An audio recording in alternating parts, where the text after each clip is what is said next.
And the same way what you hear about it, Muslims now or Islam now, it's a small fraction, does not mean that represent everything.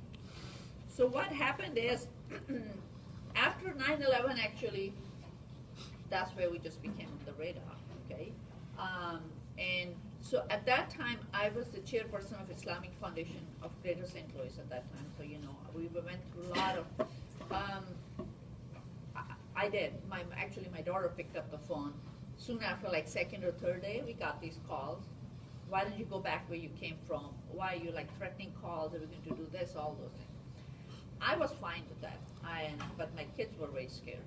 But let me tell you, those 1 or 2 calls came, but at the same time at the Islamic Foundation, hundreds of non-Muslims came and said, we will work with you, we'll protect you, we'll be at the mosque if you think it will be attacked. So my perspective was much more positive than any negative.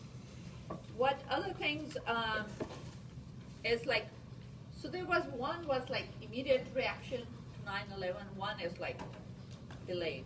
And unfortunately, even then I knew how usually things work. My assessment was this delayed reaction will be much worse and for a much longer period of time. We thought 1 decade has passed. Like, you're getting to now, like, 14 years, almost 14 years there. And it's getting worse and worse and worse. And the thing is, a lot of misperception, misconception. And then there are also, the extreme people are on both sides. The extreme people on Muslim side and extreme people on non-Muslim. So they just keep on, anything bad happens, they just multiply that. The same way the people who are radical in Islam, they just multiply that. This is, that's what non-Muslim do. That's what America does. That's what Europe does. That's what West does. So that's where we're having issues. So Robert asked me, what are the joys about being here? So the first thing was, very happy. I mean, you take it for granted, my kids take it for granted. You want to run to another country to do some other courses. Believe me, from education perspective, this is the best place in the world. From diversity perspective, this is the best country in the world. I've gone to Europe, I've gone to a lot of other countries. Once you get out from there and interact with people, then you will know how lucky you're here. You don't realize. All of you should go to different countries, different places, get experience. But I think this is probably provide the best education in the world.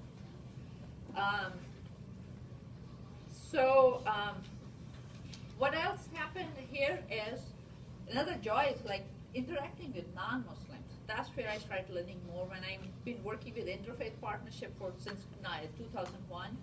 I learned a lot about other people's faith and learned much more about my faith. People will ask questions and I say, oh, I never knew about that. Let me find out. So that's another, and also actually I learned, hopefully you'll ask a lot of questions, a lot of Muslims from different countries, we do their things differently. If I have time, I can give you some examples how I'm so different culturally wise from an Arab Muslim. It's like, from most of the non-Muslim or here, they think, what? All Muslims are Arabs. Can anybody tell me what percentage of Muslims are Arabs? Very good. It's like about 20%. It's like 1/5 Arabs are Muslim. That means you have 80% Muslims who are non-Arab. Another thing is not all Arabs are Muslim. There are a lot of non-Muslims, Christians who live in those countries whose name will have the word Allah. Nasrum min Allah. They're Christian.